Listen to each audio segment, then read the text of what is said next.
क्यारू को एक भयानक सपना आया। उसके सपने में चारों ओर विनाश ही विनाश था।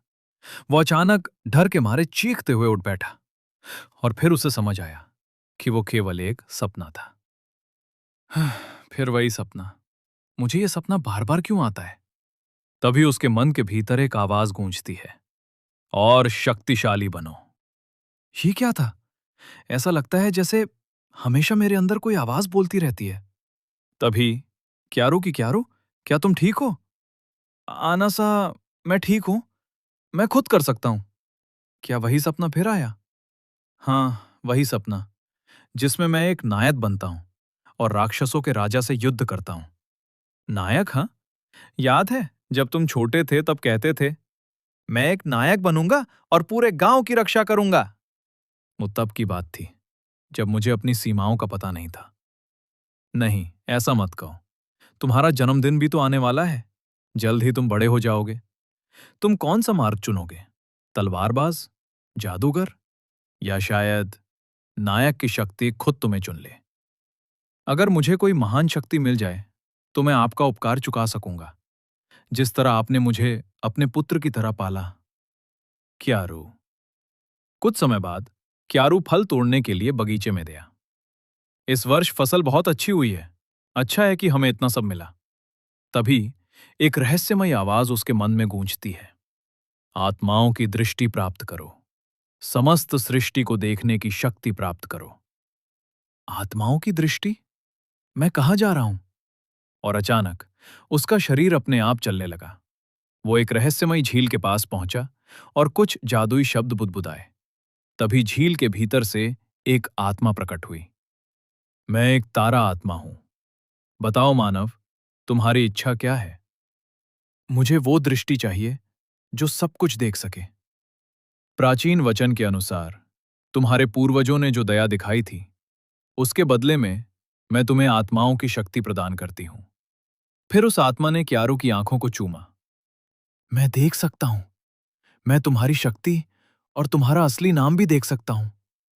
क्यारू ने पानी में अपना चेहरा देखा।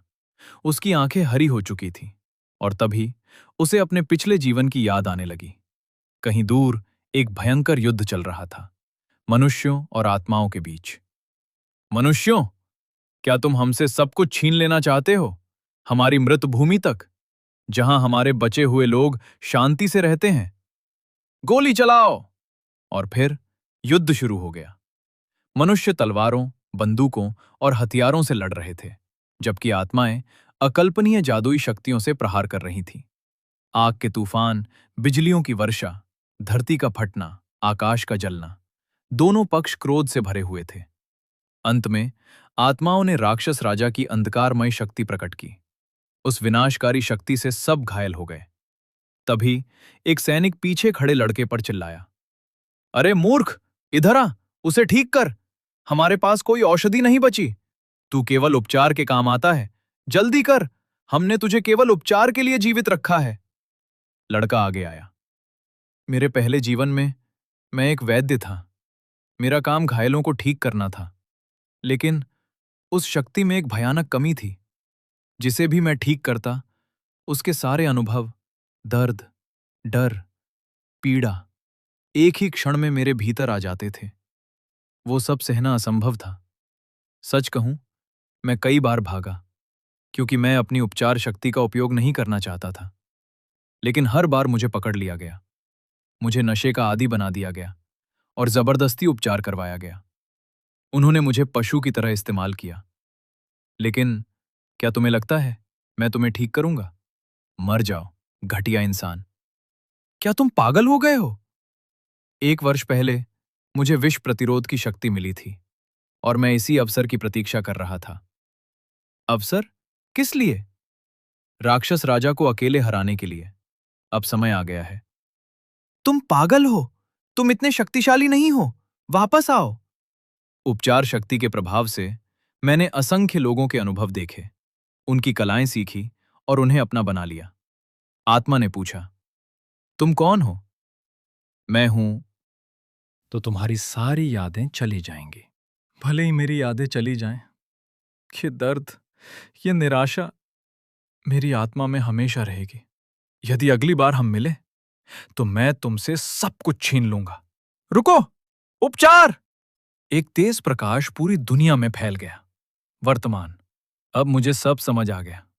मुझे मेरा सब कुछ वापस मिल गया। धन्यवाद। आत्मा गायब हो गई। अब यहीं से मेरा प्रतिशोध शुरू होगा। इस बार मैं फ्लेयर से सब कुछ छीन लूंगा। हल्कन आई, जो पूरी सृष्टि को देख सकती है, और यहीं से मेरा बदला शुरू होता है। मैंने एक वादा किया था, इस बार मैं फ्लेयर से सब कुछ छीन लूंगा। घर पर आखिरकार मेरा जन्मदिन आ गया, और मेरी पहली जिंदगी की तरह इस बार भी मुझे एक नायक चुना गया। जैसा मैंने सोचा था, मेरी शक्ति फिर से उपचारक की निकली। मैं लगातार नशीले पौधे और मशरूम खाता रहा ताकि उनके असर के खिलाफ प्रतिरोध बना सकूं। अगर फ्लेयर मुझे फिर से नशा देकर मुझसे मेरी समझ छीन ले, तो मेरी जिंदगी फिर उसी रास्ते पर चली जाएगी। मैं ऐसा होने नहीं दूंगा। गांव में एक शाही रथ गांव में पहुंचा। अल्बान गांव के लोगों, आप सभी को नमस्कार। मैं जियोरल साम्राज्य की सबसे बड़ी राजकुमारी हूं, जादू की नायिका फ्लेयर आल ग्रांडे जियोरल। गांव वाले आपस में फुसफुसाने लगे। जादू की नायिका। मैं आज यहां नए नायक से मिलने आई हूं। गांव वाले फिर फुसफुसाने लगे। हमारे बीच एक नायक? कौन? फ्लेयर ने सीधे क्यारू की तरफ देखा।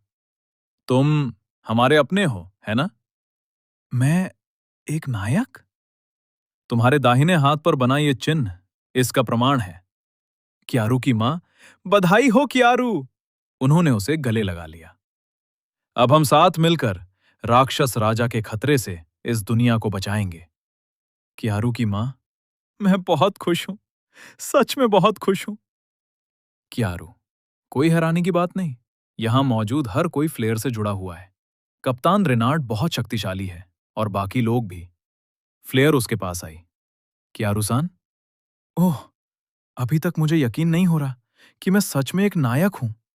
चिंता मत करो, मैं तुम्हारी वरिष्ठ नायिका हूं। मैं तुम्हें बहुत कुछ सिखाऊंगी। धन्यवाद राजकुमारी।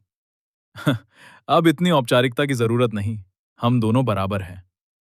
मैं समझ गया। यही ठीक रहेगा। वे आखिरकार राज्य पहुंच गए। ये शहर तुम्हारी तरह ही सुंदर है, फ्लेयर। धन्यवाद। मुझे इस शहर पर गर्व है। हम इसकी रक्षा करते हैं और यहां के लोगों की मुस्कान के लिए लड़ते हैं। सिंहासन कक्ष में कियारू राजा से मिला। ये आदमी मानो कोई राक्षस हो। अगर मुझे कुछ करना है तो वो तभी करना होगा जब राजा यहां ना हो। नॉर्न अभी दूसरे देश में पड़ रही है। अच्छा है, कम चिंता करनी पड़ेगी। जांच के अनुसार तुम उपचारक वर्ग के हो। हमारा राज्य लंबे समय से इसी शक्ति की तलाश में था। इसलिए मैं तुम्हें पुनर्प्राप्ति के नायक की उपाधि देता हूं। मैं इसे कृतज्ञता के साथ स्वीकार करता हूं। मैं कियारू आज से पुनर्प्राप्ति का नायक कहलाऊंगा। शायद तुम हमारी तलवार संत को भी ठीक कर सकते हो। तलवार संत? हां, उसने अपना दाहिना हाथ खो दिया है। मैं समझ गया। मैं अपनी पूरी शक्ति इस राज्य को समर्पित करूंगा। रात में संस्कृति, शिष्टाचार, तलवारबाजी, नायक होना सच में कठिन है। अब मुझे आराम करना चाहिए। अचानक कोई उसके कमरे में आ गया। एक दासी। वो उसके पास आई। नायक महोदय, कृपया आज रात मेरे साथ रहिए। तुम क्या कर रही हो? रुको! डरने की कोई जरूरत नहीं। मुझे आपकी देखभाल करने दीजिए। और उसने उसे चूम लिया। अगर कोई नायक के साथ संबंध बनाए तो वो और भी शक्तिशाली हो सकता है। शुरुआत में मैं खुश था, लेकिन अपनी शिकारी उपचार शक्ति के जरिए मैंने उनका अनुभव चुरा लिया। उसके बाद हर रात अलग अलग दासियां मेरे पास आती रहीं, और मैं उनसे जितना अनुभव चाहिए था उतना लेता गया। कई दिन बीत गए। मैंने बहुत ज्ञान प्राप्त किया और अपनी रातों का आनंद भी लिया। फिर तलवार संत आ पहुंची, कुरेहा क्लैरेट। क्या आप कियारू सामा हैं, उपचार के नायक? हां, आपसे मिलकर खुशी हुई। कृपया मुझे ठीक कर दीजिए। मैं करूंगा। इस बार मैं सब कुछ फिर से करूंगा, ताकि मेरी जिंदगी के अंत में जीत मेरी हो। अब शुरू करता हूं उपचार। और उसी क्षण उसकी सारी पुरानी यादें वापस लौट आईं। वो जमीन पर गिर पड़ा। ये तो चमत्कार है। मेरा हाथ वापस आ गया। धन्यवाद कियारू। क्या आप ठीक हैं? लेकिन फ्लेयर ये सब देख रही थी।